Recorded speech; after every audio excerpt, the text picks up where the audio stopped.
Hello అండి YT family, అందరూ ఎలా ఉన్నారు? మేము కూడా బాగున్నాము. ఈరోజు స్పెషల్ వచ్చేసి లంచ్కి నేను vegetable biryani with onion raita చేశాను. దానికి కావాల్సిన మసాలా ఇంగ్రీడియంట్స్ అన్నీ తీసి పెట్టుకున్నాను. అలాగే వెజిటబుల్స్ అన్నీ కూడా కట్ చేసి పెట్టుకున్నాను అనమాట. ముందుగా స్టవ్ ఆన్ చేసి గిన్నె పెట్టి అందులో తగినంత నెయ్యి వేసి అది కాగిన తర్వాత మసాలా ఐటమ్స్ అన్నీ వేశాను. ఇక్కడ నేను ఒక ఐటెం మర్చిపోయాను, అదేంటో మీరు గమనించి చెప్పగలరు, ఓకేనా?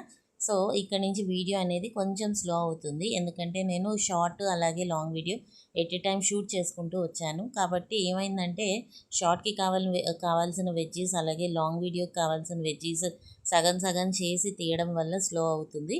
మీరు చూస్తుంటే మీకే అర్థమవుతుంది. సో నేను ముందుగా కావాల్సిన వెజ్జీస్ అన్నీ ముందు వేసేసుకున్నానండి. వేసేసుకున్న తర్వాత బాగా సార్ట్ చేసి పెట్టుకున్నాను.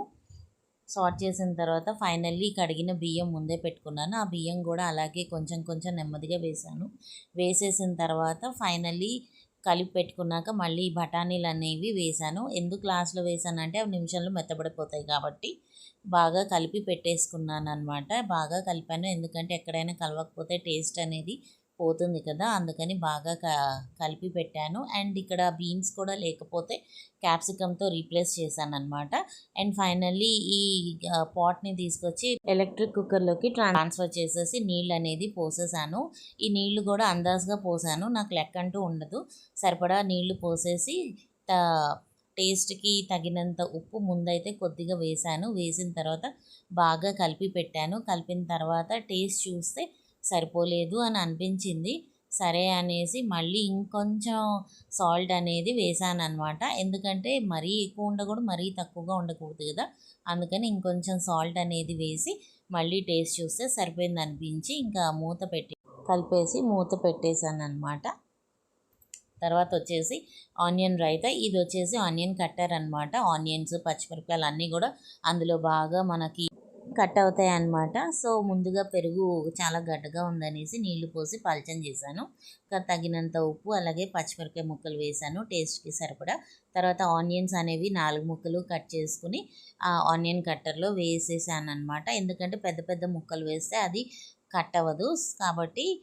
ఆ తర్వాత ఆ తాడు ఉంటుంది, ఆ థ్రెడ్ని మనం ఎంత ఫాస్ట్గా లాగి ఎక్కువసేపు లాగితే మనకి సన్నటి చిన్న చిన్న ముక్కలు వస్తాయన్నమాట.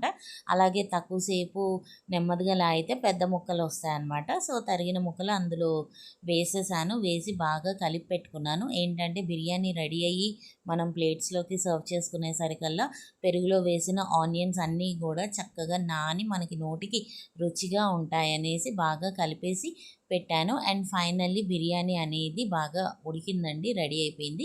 ప్లేట్స్లో సర్వ్ చేసేసి బిర్యానీ పైనే రైతా వేసేసాను. మా వాళ్ళకి సపరేట్గా వేసేస్తే నచ్చదనమాట, అందుకని బిర్యానీ పైనే వేసేసి ఇచ్చేసాను. So finally vegetable biryani with onion raita అనేది రెడీ అయిపోయింది. అండ్ ఫైనల్లీ ఈ రోజుకి వ్లాగ్ అయితే ఇదండి. అండ్ ఈరోజు మిడ్ నైట్న చిన్న సెలబ్రేషన్ ఉంది. అదేంటి అంటే 21st జూలై మా హస్బెండ్ పుట్టినరోజు. సో ఆయన మిడ్ నైట్ సెలబ్రేషన్స్ అనేవి ఉంటాయి కదా. ఇదండి ఈ రోజుకి వ్లాగ్. నచ్చితే సబ్స్క్రైబ్.